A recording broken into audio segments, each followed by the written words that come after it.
विषय निर्विचारता। भाई और बहनों, ये क्लाइमेक्स है, ये सुप्रीम स्थिति है।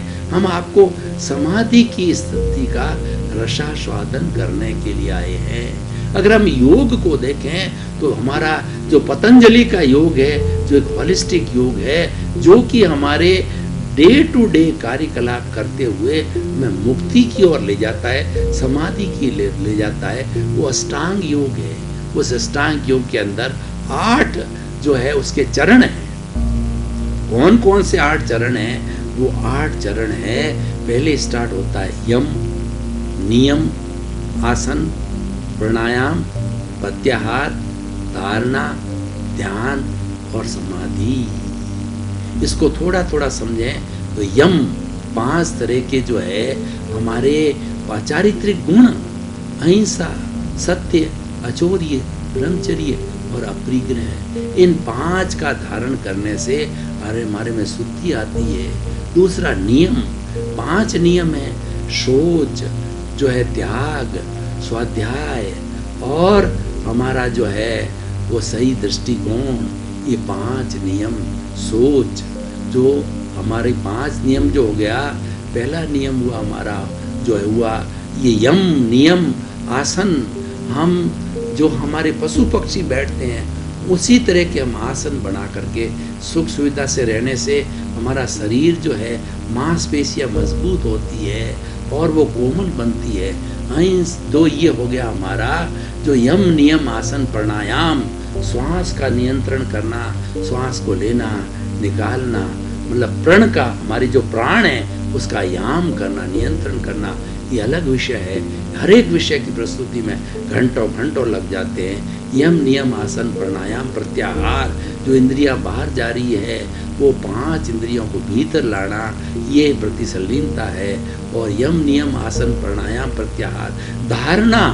धारणा मतलब ये है किसी एक अच्छे जो है हमारे सिद्धांत को भीतर ग्रहण करना, धारणा। और ध्यान मतलब आलंबन करके किसी एक विषय पर ध्यान को केंद्रित करना, ये ध्यान है। और धारणा, ध्यान और समाधि वो अंतिम स्थिति है। वही आज का हमारा विषय है, निर्विचारता। हम जो ध्यान करते हैं वो 2 तरह का होता है, एक सालंबन ध्यान और एक निरालंबन ध्यान। सालंबन ध्यान में हम हमारा जो ये हमारा जो दर्शन केंद्र है, आज्ञा चक्र है, या इसके ऊपर जहाँ पर टीकी लगाते हैं, जो ज्योति केंद्र है, वहाँ पर हम किसी का आलंबन लेते हैं। कोई हमारा भगवान है, बालाजी है, राम है, कृष्ण है, महावीर है, उसका चित्र बनाते हैं, उसका आलंबन लेते हैं। वह जो हमारा सालंबन ध्यान कहलाता है। एक निरालंबन ध्यान होता है जिसके अंदर कोई आलंबन नहीं लिया जाता है। हमारे जो विचार आते हैं उन विचारों को जो है देखा जाता है, उन विचारों की राग द्वेष मुक्त होकर के प्रेक्षा की जाती है, विपश्यना की जाती है। उन विचारों को देखा जाता है और धीरे धीरे हम देखते हैं कि विचार आने बंद हो गए। हमारा मन है वो अमन हो गया। मन एक टेम्परेरी वस्तु है, मन एक भौतिक वस्तु है, मन एक सर्वेंट है। मन विक्षिप्त नहीं होता है, विक्षिप्त चित्त होता है। दोष मन को दिया जाता है। मन लोभी, मन लालची, मन चंचल, मन चोर, मन के मते न चालिए, पलक पलक मन और। यानी मन यानी विचार। वो मन है, वो मनन के समय मन होता है, मनन के पहले मन नहीं होता, मनन के बाद मन नहीं होता।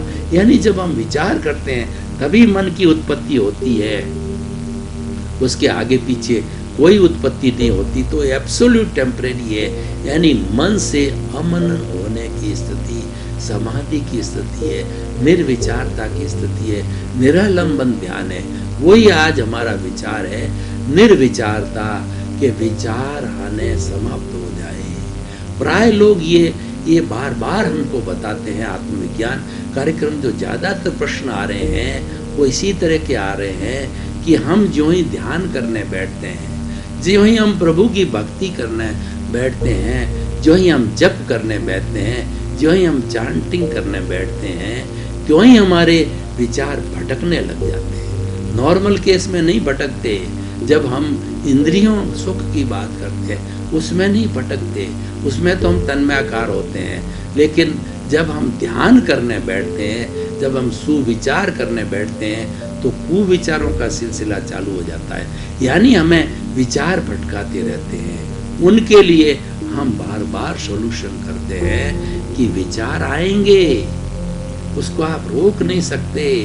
और उन विचारों को, मन को बंदर की उपमा दी जाती है कि बंदर चंचल होता है और उस बंदर को जब बिच्छू काट जाए तो क्या होगा, और चंचल हो जाता है।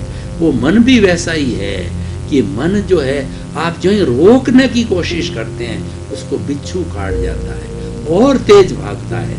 तो हम एक ही सॉल्यूशन आपको भी दे रहे हैं और हमारे जो हमें सत्संग करने आले हैं उनको भी हमने एक सूत्र दिया है कि मन की आप उपेक्षा कर दो, उसको बाईपास करो। विचार आ रहे हैं, आने दो, उनको छूट दे दो।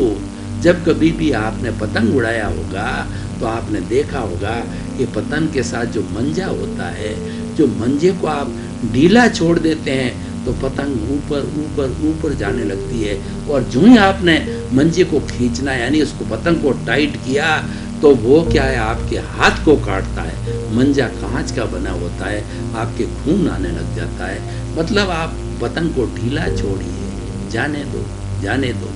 विचारों को आ रहा है आने दो, जा रहा है जाने दो, उसकी उपेक्षा करो, उसको छुट्टी दे दो कि भाई तुम और तेरे जाना हो, बुरे से बुरे स्थान पर चला जा, अच्छे से अच्छे स्थान पे चला जा। मेरी पूरी छूट है, मैं तेरे साथ नहीं बंधूंगा, मेरी कोई प्रतिक्रिया नहीं होगी, मैं तो तटस्थ भाव से तेरे को देखता रहूंगा, तेरी मर्जी हो जाए।